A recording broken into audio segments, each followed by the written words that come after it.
Our first selection is called No More Silence. It delivers a straightforward message of determination. The song was written and first performed by Jeannie and Marie Burns in 1992. Their sister and singing colleague, Annie Burns, said, "Music is a vehicle for change, for changing people's hearts and getting to the core." We hope you'll agree as you listen to this rendition by University of Oregon grad student Schaefer McGee.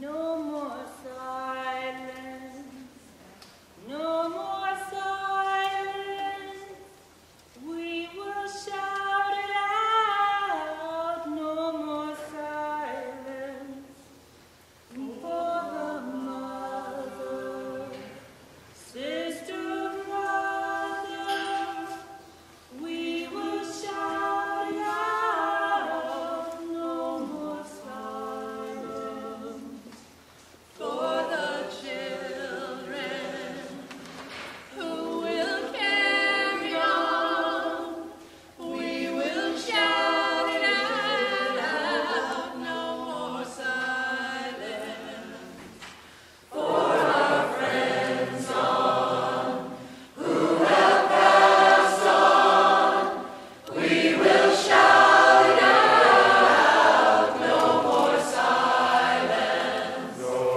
We'll walk side by side, together stand and fight. We will shout it out, no more silence. No more silence. Shout it out, no more silence. Shout it out, we will shout it out. No more silence. No more silence. Shout it out. No more silence. Shout it out. No more silence. Shout it out. No more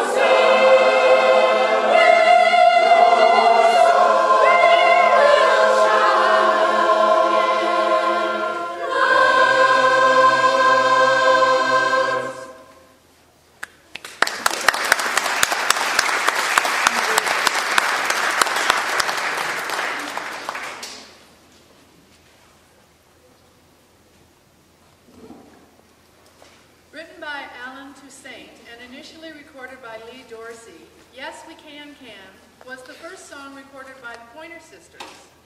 We discovered it from Young at Heart, an inspiring film about a choir of senior citizens. More recently, it became the lead song on the album Our New Orleans, a stirring benefit for Alan Toussaint's hometown after Hurricane Katrina. Yes We Can's message and driving rhythms reflect the optimism of the early 1970s and the hope of every generation.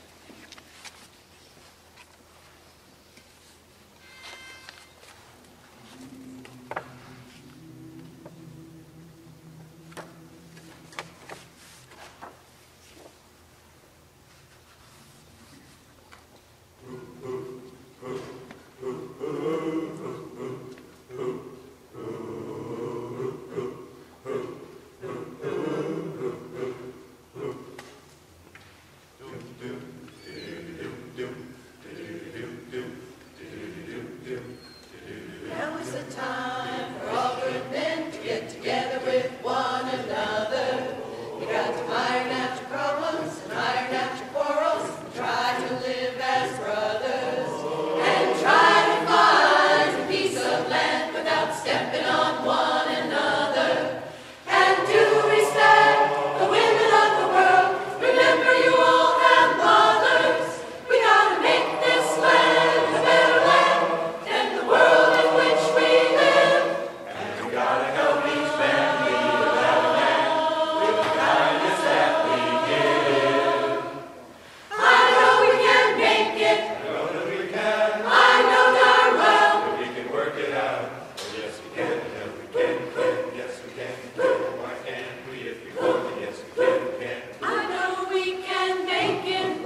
Kitty Piercy. Kitty Piercy has been a visible and inspiring leader in human rights and a strong advocate for bringing human rights home to the local community level.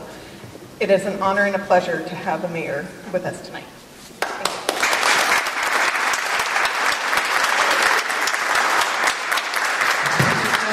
It's actually my honor to be here to thank the Human Rights Commission and the wonderful In Accord and all the people who are here this evening. I'm delighted to be here to say a few words at this year's celebration of the United Nations Universal Declaration of Human Rights, 63rd anniversary coming up on December 10th. As many of you know, we are striving to make Eugene a human rights city, and this is the work that we have to do together. We want Eugene to be a city in which the basic principles and standards of the Universal Declaration guide our lives every day with every decision we make and improve the quality of life for everyone in our community. We know that we have a lot of work to do, because sometimes, you know, when you're working on one thing, it bumps into another thing. You've probably noticed that in our community. So it's not easy work, but it's very important work. We will hear about just a few of the pressing human rights challenges facing our Eugene community in just a few moments. Our need to eradicate homelessness and I call it being unhoused, and make sure everyone is housed. Our need to make sure that immigrant families who reside in Eugene feel welcome, safe, and included. Our need to support marriage equality so that same-sex partners can join in matrimony and have the same marital rights as others. Frankly, just to make sure that everyone really feels that they are welcome and included in our community. These and other local issues require that we, our community, through a human rights look through a human rights lens. As Eleanor Roosevelt, who played a key role in the creation of the Universal Declaration, once said, "Where, after all, do universal human rights begin? In small places, close to home, like here in Eugene. So close and so small that they cannot be seen on any maps of the world. Yet they are the world of the individual person, the neighborhood he lives in, the school or college he attends, the factory, farm, or office where he works. Such are the places where every man, woman, and child seek equal justice, equal opportunity, equal dignity, without discrimination. Unless these rights have meaning there, they have little meaning anywhere. Without concerted citizen action," that's you guys, "to uphold them close to home, we shall look in vain for progress in the larger world." I think that's really significant right now. So in honor of the Universal Declaration, I would like to read the following proclamation. Proclamations. Whereas, the United Nations approved the Universal Declaration of Human Rights on December 10th, 1948. And whereas, the United States played a pivotal role in the creation of the Universal Declaration of Human Rights. And whereas the basic human rights addressed in the Universal Declaration include economic, social, and cultural rights, as well as civil and political rights, all considered to be equally important in fostering human dignity and freedom. And whereas the Universal Declaration calls for all people and all governments at all levels to promote and respect the rights that it recognizes and provide a standard of achievement for government throughout the world. And whereas the commitment by the United States to these standards is essential to ensure equality and justice for all at home and abroad. And whereas Eugene is striving to become a human rights city, a city in which the fundamental principles of the Universal Declaration inform and guide the daily lives of everyone in our community to the benefit of all. And whereas December 10th, 2011 is the 63rd anniversary of the Universal Declaration of Human Rights, and this anniversary is being celebrated throughout this nation and in nations across the globe. Now, therefore, I, Kitty Piercy, Mayor of the City of Eugene, Oregon, do hereby proclaim December 10, 2011, a City of Eugene International Human Rights Day, and encourage all citizens to work together to fulfill the full range of human rights contained in the Universal Declaration. So be it. Thank you.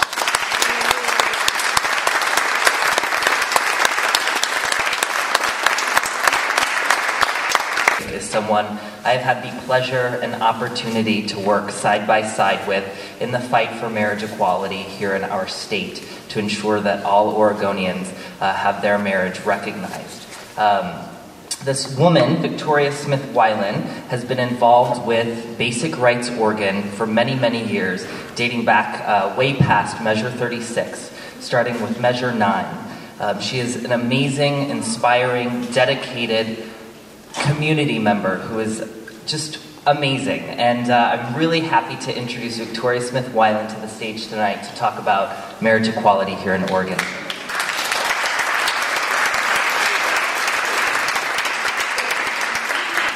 Thank you, Jet. And I would just reiterate all the other speakers. Thanks to everyone who organized this, for Mayor Piercy for being here, and for all of you. Basic Rights Oregon, if you're not familiar with it, is the largest organization in the state working so that lesbian, gays, bisexual, and transgender people in Oregon experience equality. They've been around for a long time, dating way back to 1992. Some of you may remember the Oregon Citizens Alliance, the OCA, and the first round of anti-gay ballot initiatives.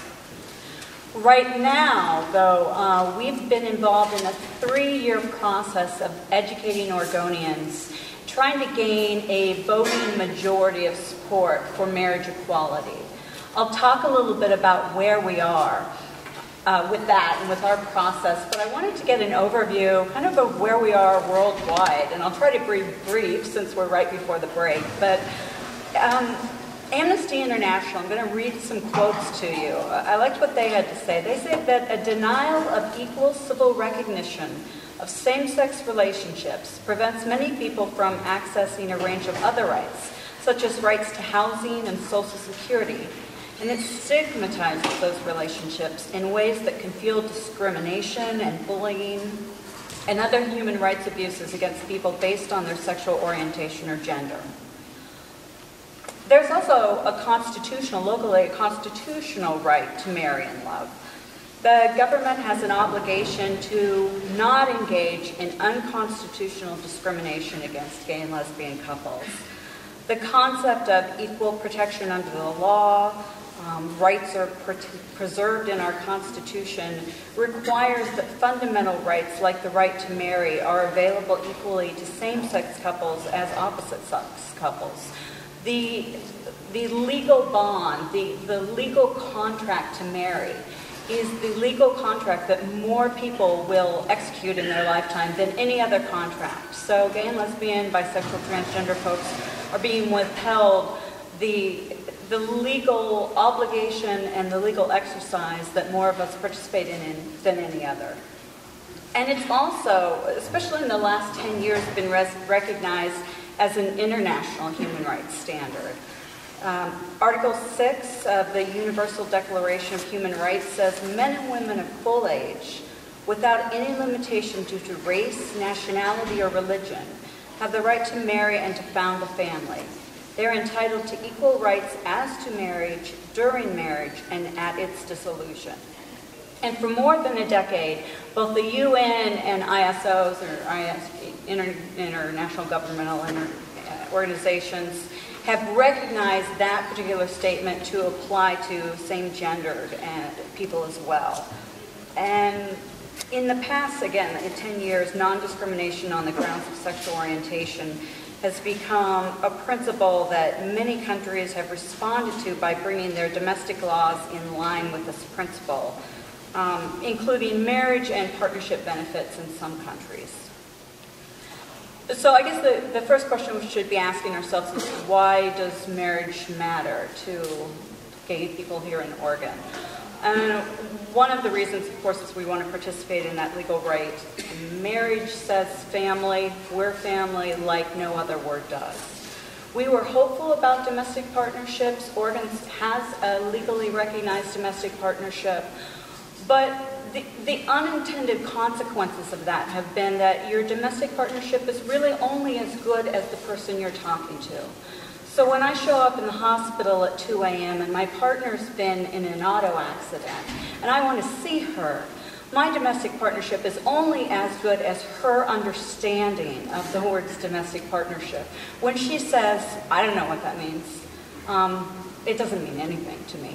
And there have been several instances, both nationwide and unfortunately here in Oregon, where a member of the couple has actually passed away before the other person was able to straighten it out. So they lack the certainty that marriage provides. Everybody knows what the word marriage means. When I say to my nurse at 2 a.m., we're married, she knows what that means. There are more than 1,000 benefits that are provided to married couples, whether they fly down to Vegas after 2 days of knowing each other or not, that aren't provided to gay and lesbian couples who have domestic partnerships. And then there's just the psychological impact of being told you're different every day, you don't get that right. That wears on me greatly.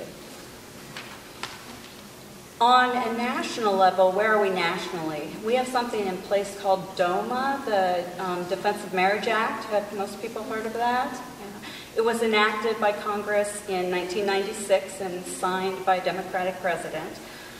It was interesting in that it did two things primarily. One, it defined on a federal level that marriage would henceforth mean one man and one woman. But it also did something that no other law had previously done, and that was to expressly give permission to the states to refuse to recognize a legally binding contract from another state. And that was a huge departure from 220 years of contract law, states' rights law, and really the idea in and of itself the federal government would define marriage, whereas it had always been kept to the state level before that. Right now, at the state level, there are 6 states that have legally recognized marriage. Of course, it's not recognized by the federal government because of DOMA. Other states don't have to recognize it because of DOMA. But there are, 3 states that have said they will recognize marriages performed in other states, even if they don't have marriage.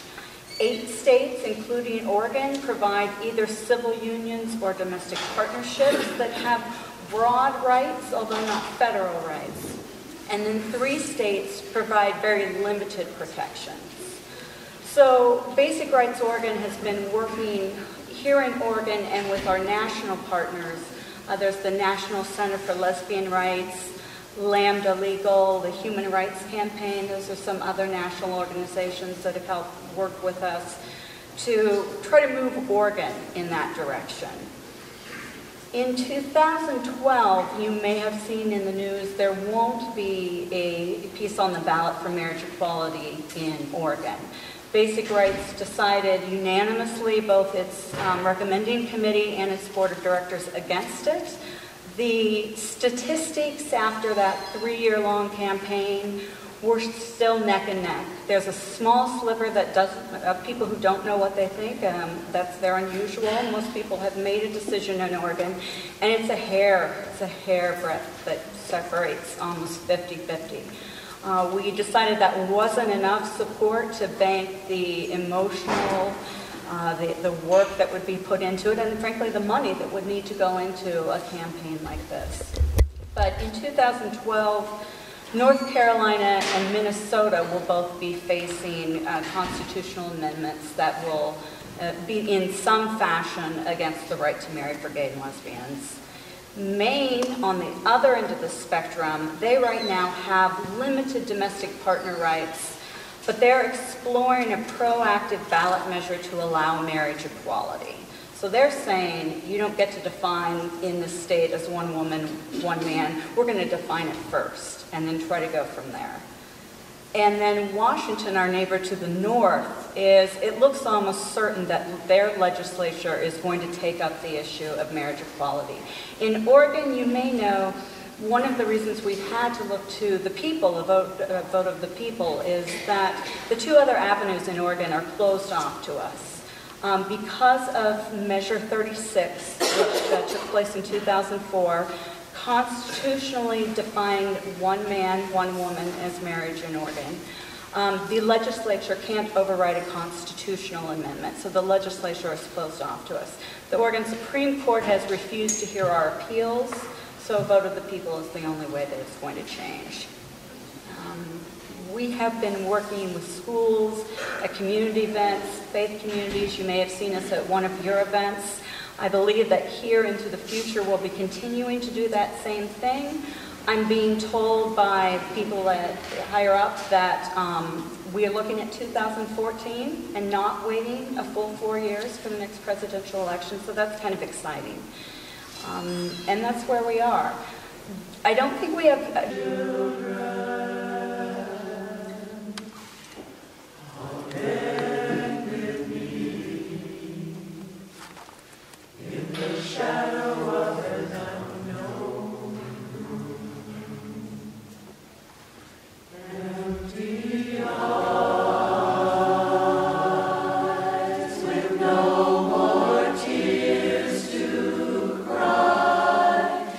Turning heavenward.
live by the values of the Universal Declaration, so it seemed really appropriate for him to be here. Ajamu Baraka is a human rights defender whose experiences span 3 decades of domestic and international education and activism. He's an internationally recognized leader of the emerging human rights movement in the United States. It is a movement to take the principles and standards of the Universal Declaration and apply them domestically across the United States. He's been at the forefront of this effort for more than 20 years. Ajamu helped to found the U.S. Human Rights Network in 2003, and he served as its executive director for 8 years. And under Ajamu's leadership, the network grew exponentially to where it now comprises more than 300 U.S.-based member organizations, a few of whom are actually here in Eugene. The U.S. Human Rights Network is basically a coalition of groups ranging from rather large groups like Amnesty International USA and National ACLU to smaller community level groups such as Eugene's Amigos Multicultural Services Center, Mind Freedom International, and I think there's a couple of others here as well in Eugene. Prior to his work with the U.S. Human Rights Network, Ajamu served in various leadership capacities with Amnesty International USA. In 1998, he was honored by UN Secretary General Kofi Annan as one of 300 human rights defenders from around the world who were brought together in Paris to commemorate the 50th anniversary of the signing of the Universal Declaration of Human Rights.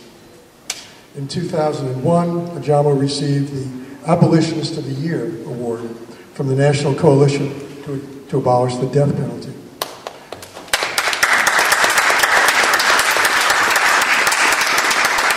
The following year, he received the Human Rights Guardian Award from the National Center for Human Rights Education. Ajamu has served on the boards of various national and international human rights organizations, including Amnesty International USA. He's currently on the boards of the Center for Constitutional Rights, African Action, Latin American Caribbean Community Center, Diaspora Afrique, and the Mississippi Workers Center for Human Rights. He's taught political science at a number of different universities, including Clark Atlanta University and Spelman College.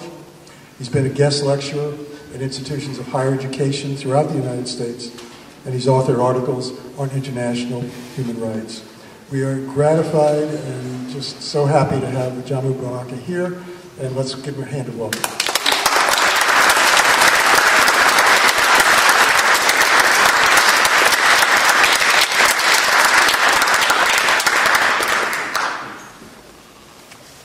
Thank you, Ken. Thank you, Mayor, members of the City Council, members of the Human Rights Commission, members of the community of Eugene, all of the activists who believe in this ideal, this dream of human rights. Thank you for being here this evening. I am indeed honored to be here, to be a part of your community for the next few days, to share in this celebration, this commemoration of this important day, this historic day, a day when we proclaim to the world that human rights are important, they exist, and that we're going to make them real. And indeed here in Eugene, they have been made real, and to be made real every day. And I salute you for that. I've had a chance to speak to city workers today. The next few days, we'll have a chance to talk to young people in high schools, and we'll have a meeting with young folks, I think, the day after tomorrow. And that's very important. It's very important to have these conversations. It's very important to commemorate this day. But indulge me for a second. I want to talk about this human rights ideal a little bit this evening. And talk about its evolution. Talk about why it's important for us to have to defend this ideal. I mean, one would assume that, who could disagree with the notion of human rights? the notion that we have inherent worth and value, that as a result of that idea, we should live a certain way.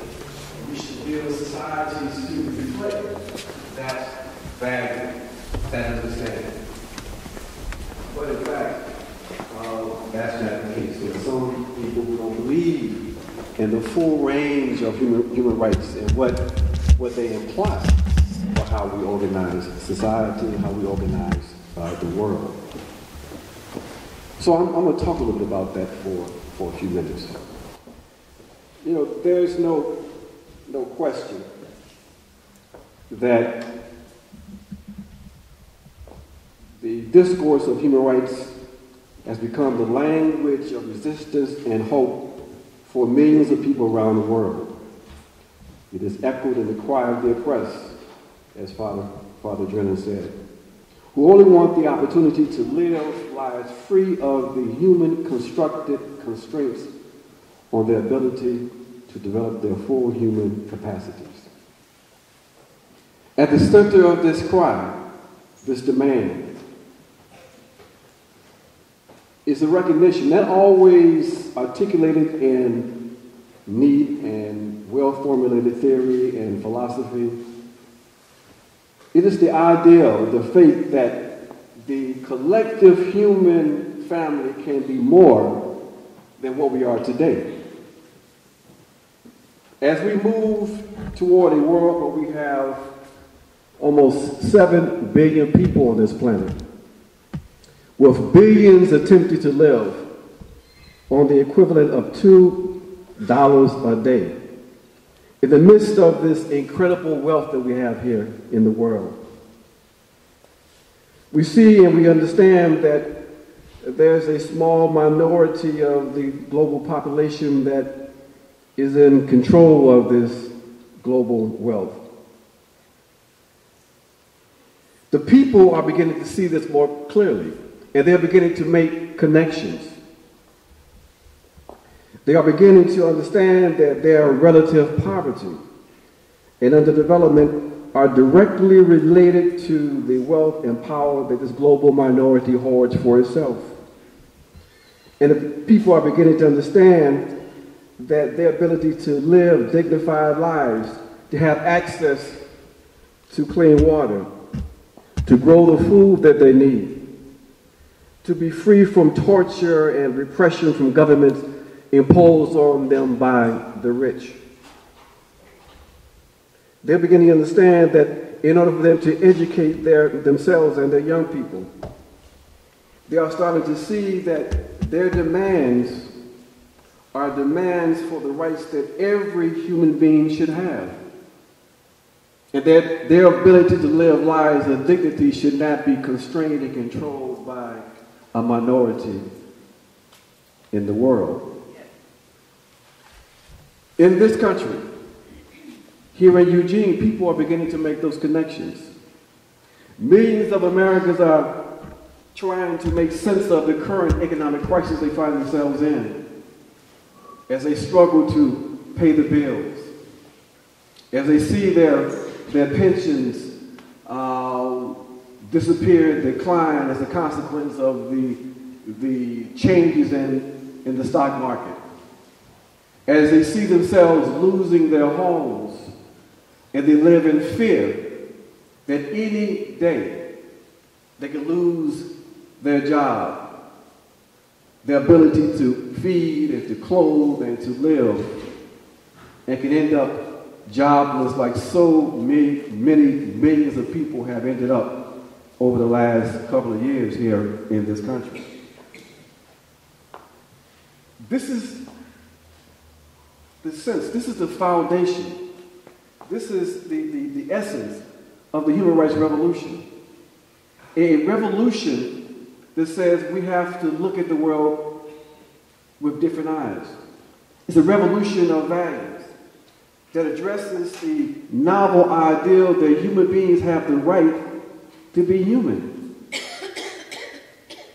But it's also about grappling with that reality, seeing reality differently. It's about looking at reality through a different lens, the lens of the other, and from the bottom up. It is an engagement with oneself to challenge all of the comfortable and easy assumptions that inform our perceptions and values. This revolution is also about hope, not abstract, individualistic hope that something will happen at some point in history to make things better, that some slick orator will come and free us and solve all of our problems. But this revolution is grounded in the hope and understanding that through collective action, guided by new ideals and principles, we can transform ourselves and transform these objective realities we find ourselves facing here in this country and in the world. But the human rights revolution is not a given. In fact, what I just shared in terms of this vision of human rights is not something that everybody agrees to. And I think the reason for that is that in the ideal itself, in its evolution, there have been some contradictions and some struggles. What do we mean by that? Let's talk about that for a second. We go back to the genesis of the modern human rights movement here in this country. And that genesis, of course, is at the end of the Second World War, 1945. Well, there was a cry from the people that said, no more. That said, we can do better than this. That we need to commit ourselves to a new world in which the kind of slaughter that we saw during the Second World War can be avoided. We needed to construct new institutions that put the value and the plight of the human being at the center. So there was a call for a new structure, and out of that call came the United Nations. This was a state-centered process. Governments came together to create the United Nations. It committed itself as one of its fundamental planks, the notion of human rights and fundamental freedoms. And so they went to work to develop the instruments that would define the kinds of obligations that government would have to protect human rights. They had to go about the business of defining what those rights were. And they did. And they did.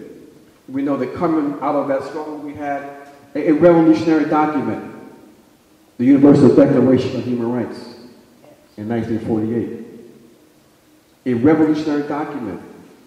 But the thing that we have to also remind ourselves of is that history doesn't always move in smooth and unencumbered ways.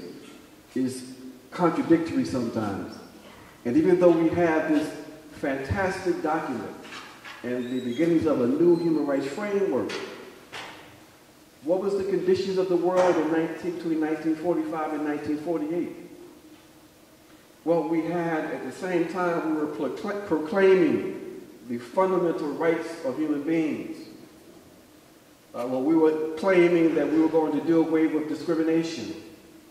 We still had 750 million people still suffering under the yoke of colonialism. We still had institutionalized racism in this country and in various parts of the world. But some kind of way the new human rights ideal was able to reconcile itself with that. Why? Well, because even though we were making advances, we still found that the human rights idea was still being subjected to the political realities of the time. That in the creation of the human rights framework, that there were certain things that were happening that undermined it in its beginning stages. That the framework disconnected civil and political rights from economic, social, and cultural rights. that the framework had an overemphasis on the individual and did not recognize the notion of collective rights. That it had a legalistic orientation to it. And that it did not cover all of the forms of oppression that people were being subjected to in the world at that time. But even more fundamentally, what happened with the framework was that it became the victim of the Cold War. The Cold War that saw the supporters lined up on two different sides. The so-called Democratic West that held up the predominance of civil and political rights, and the so-called Eastern Bloc that talked about the need for the economic, social, and cultural rights. So this conflict, this different ways of looking at human rights and its application to us, the human beings, was present at the very genesis of this human rights movement. And it's with us today. While the framework and the declaration provided a foundation, and while we've been able to see over the course of the last few decades the creation of some fantastic instruments, covenants and conventions that deal with the issues of discrimination against women, that attempt to eliminate all forms of racism, that hold up the rights of the child, that declare that indigenous people have fundamental rights, that say that migrant workers and their families have fundamental human rights. Fantastic and marvelous instruments. But yet we still see that governments, that states around the world still violate those rights and still don't recognize their existence, including this government and many people in this country. Many in this country still don't recognize, don't accept that economic, social, and cultural rights exist. They see those as mere aspirations. Many don't accept because they understand the revolutionary implications that democracy has to be expanded. It goes beyond just the exercise in elections. That participation in society means more than just participating in elections. They reject economic, social, and cultural rights because they believe that the government should only serve the interests of that minority that the Occupy Wall Street people talk about. So their commitment to human rights is a partial commitment, a limited commitment, because they understand what the full realization of human rights would really mean for all of us. What it would mean is that we have to look at how society itself is organized. We have to not only identify that 1%, but raise the question whether or not we can have full human rights if we have the rest of us in a situation where we are coerced and controlled by that 1%. It raises the question of whether or not this society can in fact realize human rights without fundamental structural change. Yeah. All of these ideas, all of the implications of this is that the human rights idea, when understood in its fullest understanding of what it really could mean, that it can be, and it is in many cases, a threat. It's always a threat when people begin to understand that they have fundamental rights, that they have the power to realize those rights themselves. So this human rights ideal is an ideal that we have to struggle for. That it came out of our particular struggles, it came out of our demands as human beings. But we have to recognize that for us to continue, for us to be able to realize human rights, We have to engage in real fundamental struggle. Human rights education is part of it, a very important part of it. Using the term is important, but we have to ground ourselves even more in this framework.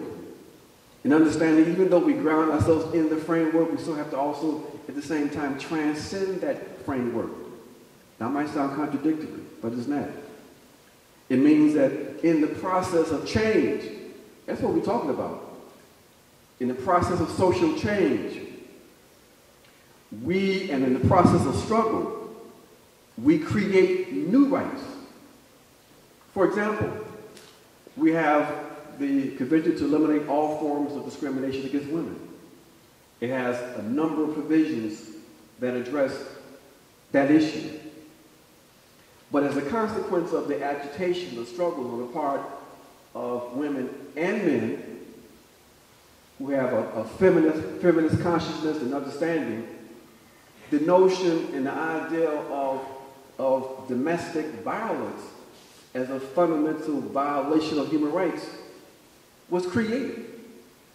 There's no specific wording that talks about that in a real way in that convention, but as a consequence of the struggles of people, their ability to define for themselves their needs, you create new rights. So you ground yourself in the framework while at the same time you don't limit yourself to it. People through struggle will create new rights. We struggle for human rights because we understand that there's a gap between what they tell us are our constitutional rights and our human rights. Now, we all know that the human rights theoretically are supposed to serve as a floor, a set of minimal standards. Okay? But because of the reluctance of the authorities here in this country to embrace fully the human rights framework, what we find that floor now representing to us is in fact a ceiling. That you have constitutional rights and protections here, and you have human rights here. There's a gap. So we see in this country social practices, political decisions, economic conditions that in and of themselves are violations of human rights. So we have to, in our work, we have to reformulate these issues and resituate them within the human rights framework. Let me give you some examples. In this country, it's constitutional for millions of people to be denied health care. It's constitutional for 1 million plus people to walk the streets every day not knowing where they're going to go to sleep that night. It's constitutional to take child offenders, a kid between 13 and 17, who may have committed a heinous crime. It's constitutional to put that child offender in a prison for the rest of their life without the possibility of parole. That's constitutional. It's constitutional to reduce services that may have a detrimental impact on minorities. It's constitutional to have people making a living but not able to have a living wage. All of these are constitutional, but they all violate various provisions and principles of human rights. That's why we have to deal with that gap. The so-called war on terror, almost every aspect of that so-called war violates fundamental human rights, denying suspects fair trials, engaging in this fancy word, extrajudicial executions, assassinations, assassinating U.S. citizens because the government says we have evidence that that citizen is a so-called enemy combatant. And the government can determine what an enemy combatant is. And if they determine you are an enemy combatant, then basically your constitutional rights are not recognized. So we have not only a responsibility, we have an objective necessity to begin to talk about and to continue to talk about human rights and their applicability to the U.S. and to the U.S. system. So, when we talk about human rights, understand what we're dealing with. Understand that this is a dangerous concept because human rights talks to directly the notion of human freedom. When you talk about human freedom, you talk about changing society, then you could be a threat to many elements here in this country and worldwide. But you know what, folks? We have no other choice. For those of us, again, who believe that we can be more than what we are today, who believe in the possibilities that we have as human beings, we have no other choice but to talk about how this framework helps us to get where we need to go. We have no other choice but to talk about the kinds of implicit values and principles contained in this framework. We have no choice but to talk about why we need to have a state that makes sure that we have the ability to have real social security, not just when we become elders, but real social security throughout our lifetimes. We have to talk about the need for us to have a society in which the very ability to have rest and leisure is seen as a fundamental human right. Yes. These things are not going to come about because we just think they should. They will only come about as a consequence of us sharing our understanding of this framework, sharing our belief and our ability to change ourselves and the world, sharing our belief that collectively we can transform this world. So this is a somewhat subversive ideal, and it's an ideal that many people have paid a very high price for articulating, but we have no other choice. As I end this short presentation, this short conversation, let me just share with you that as we articulate our human rights ideal, as we build a human rights movement, because indeed a movement is what we have to build here in this country, we have to always keep in mind that we put the people at the center. Yeah. And we put the most oppressed at the center. That without the most oppressed being at the center and being in control of this emerging movement, then this movement would not be able to, in a real way, address the real issues that we face as human beings. Our movement must be based on the popular needs of the people. It must be based on democracy. It must be consistently anti-oppression. We must look at an anti-oppression lens when we look at any social policy being advanced by any level of government. Our framework must be international. We must understand the connection between the local and the global.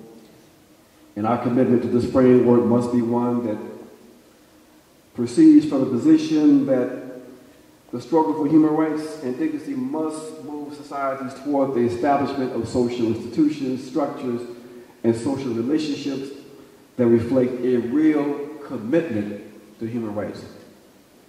Verbal commitment is not enough. We have to have structural change. So, I hope that I haven't put a damper on the celebration.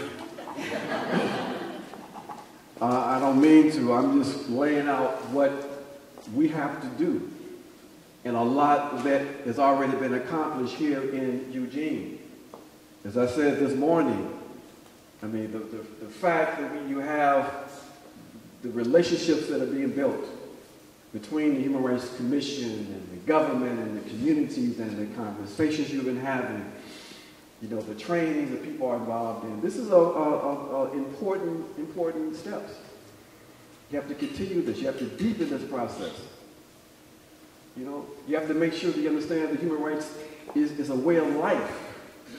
Okay? We can't keep it to ourselves. You know, we have to share it. It has to be a part of all of us.